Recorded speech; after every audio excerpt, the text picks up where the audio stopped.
Most Americans know very little about the struggles our ancestors went through for workers to win the right to organize unions and bargain collectively. These rights were paid for by the blood and sacrifices of countless men and women who came before us. The gains unions won in the past 200 years are absolutely staggering, and not just for union workers, but for all of society. To understand the history of the struggle, we start centuries ago in Europe. Unions are often seen as successors to the ancient guilds of the Middle Ages. Guilds were groups of craftsmen who formed into organizations that protected their craft. They paid dues, regulated the rates their members could charge, and maintained standards of quality. While guilds resembled today's unions, the members were not employees working for an employer. These were craftsmen in business for themselves. Guilds faded in influence, and for centuries most employers were simply small business owners hiring local craftsmen to work in their shops.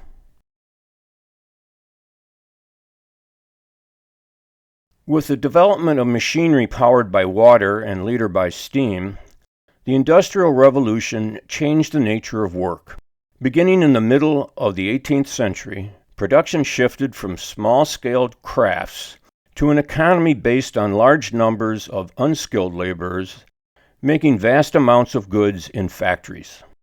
The textile industry in England was the first to change.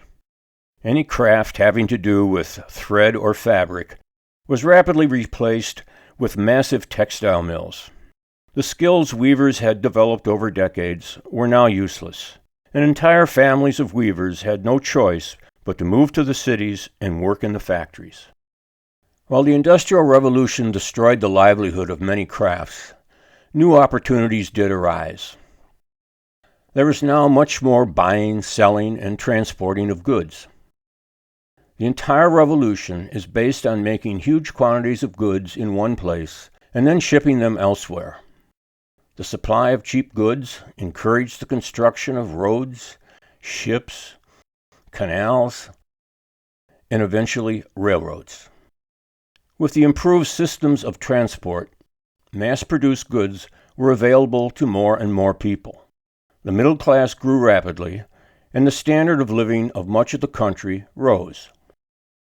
The ongoing enclosure and consolidation of landholdings, combined with advancements in mechanization and agriculture, reduced the need for farm labor and drove rural families to seek work in the new industrial centers. Unfortunately, the value of workers dropped as the supply grew. Factory owners cut wages until their workers' very survival was at stake.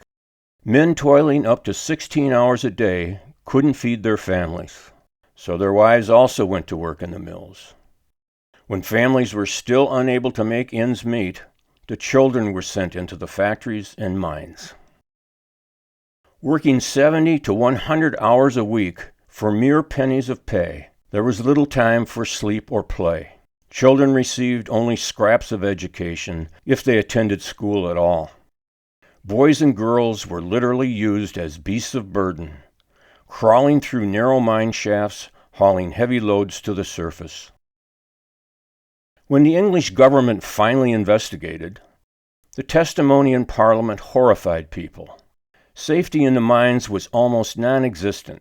Textile mills were massive rooms filled with moving gears, pulleys, and other machinery without a single safety guard in place. Children actually worked inside machines while they were running to remove debris and to oil parts. Death was common, injuries constant. The use of machinery quickly spread to other industries. Shoemakers, rope makers, and iron workers soon followed the weavers into the factories. Their jobs were hard but simple. Oil these pulleys, replace these bobbins, haul these loads. The crowds of unemployed waiting for work outside the factory gates left those inside without any power to bargain for better wages or conditions. They were a commodity no different than the cotton ground up in the mills.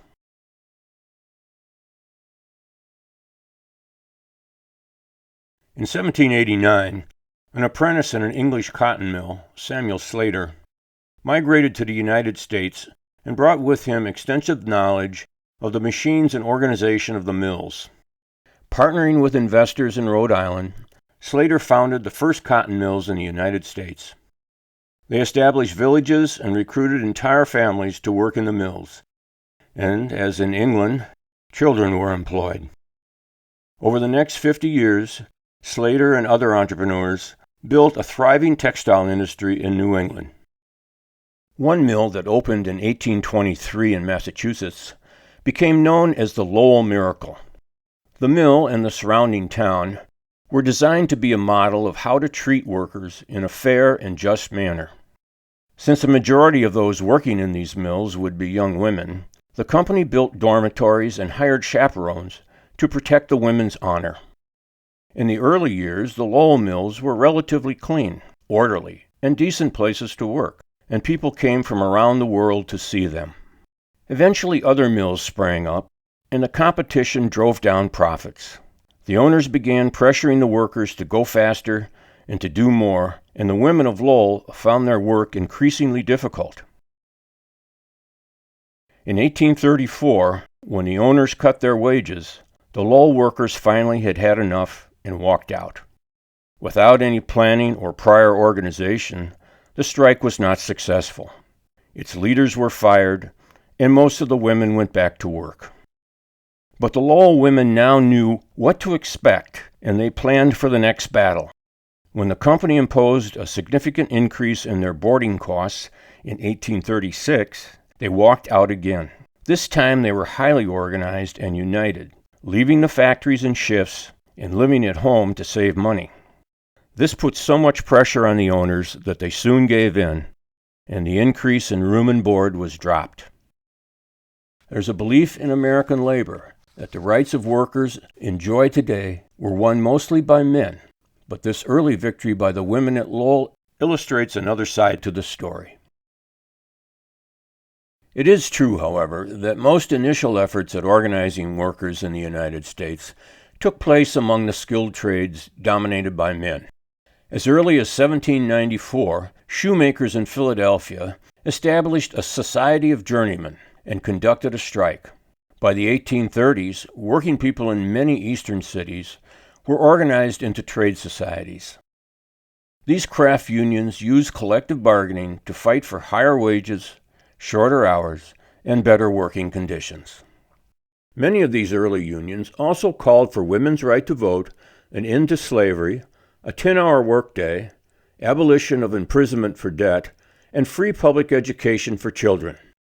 Business owners responded to the early unions by turning to the courts, where they generally found support. Conservative judges often ruled that labor organizations were illegal conspiracies. For instance, in Philadelphia in 1806, 8 bootmakers were indicted for being part of a combination and conspiracy because they organized to demand higher wages. For this, the courts determined they had violated the law of the land and were fined $8 plus court costs. As industrialization came to the United States, many of the conditions and practices that plagued England also came. Low wages, unsafe working conditions, 14-hour days, and child labor were all part of the dismal picture faced by an increasing number of working families in the 1800s.